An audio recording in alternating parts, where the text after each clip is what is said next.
People say the world is a dark and scary place, but you have no idea just how dark it really is. We are about to take a peek into the abyss. Welcome to the darkest depths.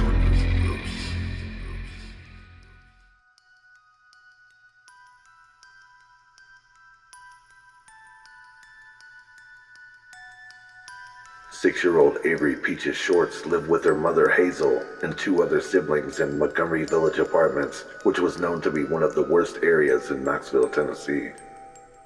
Peaches was a bright and intelligent little girl, a shining star in her neighborhood who lit up everywhere she went with her beautiful smile. On December 26, 1980, the day after Christmas with her family, Peaches left her home with 58 cents in her pocket, bundled up by her mother Hazel, who asked her youngest daughter to walk to the local store to buy her a bottle of Coke. Hazel buttoned up her little girl's coat all the way up to the neck and told her to be careful out there. Peaches smiled and said, "Yes, Mommy."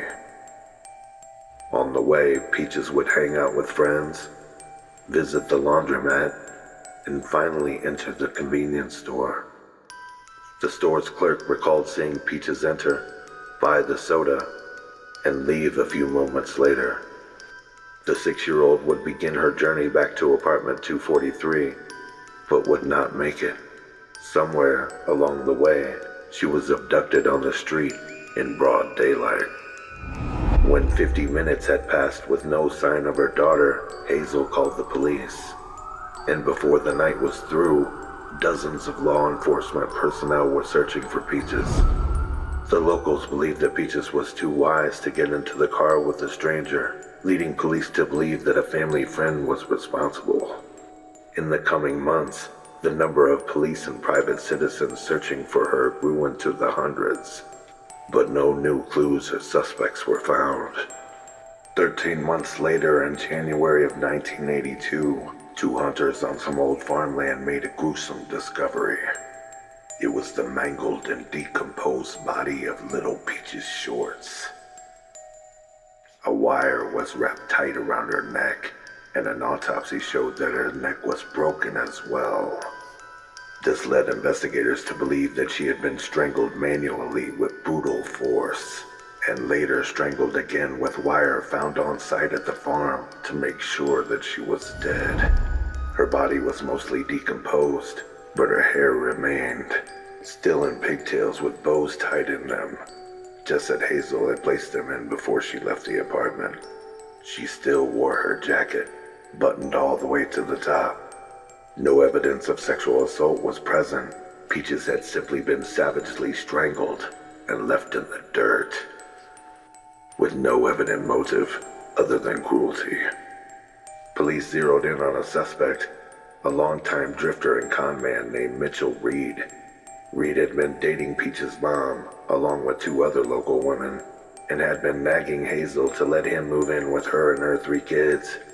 Hazel didn't want that and had continuously put Mitchell off. On the day of Peaches' disappearance, Reed had yet again visited Hazel and had yet again tried to pressure her to let him move in with her. And once again, Hazel told Reed that she'd think about it. That did not sit well with Reed, who left in a rage. A witness saw Reed in the local store where Peaches was buying her mom's soda. Reed later denied ever seeing her there. And through all the questioning and investigations, no matter what the police did to break him, Mitchell Reed never did. He simply lit another cigarette and flashed a smile. There has never been enough evidence to arrest him as the murderer of Peaches Shorts. Her murder remains unsolved and unjustified, with no other clues or suspects, and anyone with information is asked to contact the Knoxville, Tennessee Police Department. Mitchell Reed died on Christmas Eve of 2010 in a nursing home. Before his death, despite being on a respirator and a significant lack of memory for anything else in his life, his face would light up whenever anyone would mention the word Peaches around him. He would say, "Oh, I knew Peaches.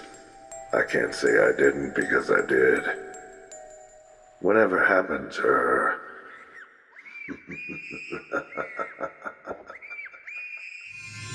Thank you for watching Darkest Depths. Follow on YouTube, Instagram, and TikTok for the absolute worst that humanity has to offer in true crime and horror. Merchandise available through teespring.com. Episode requests made through darkestdepthstruecrime@gmail.com. No one is safe.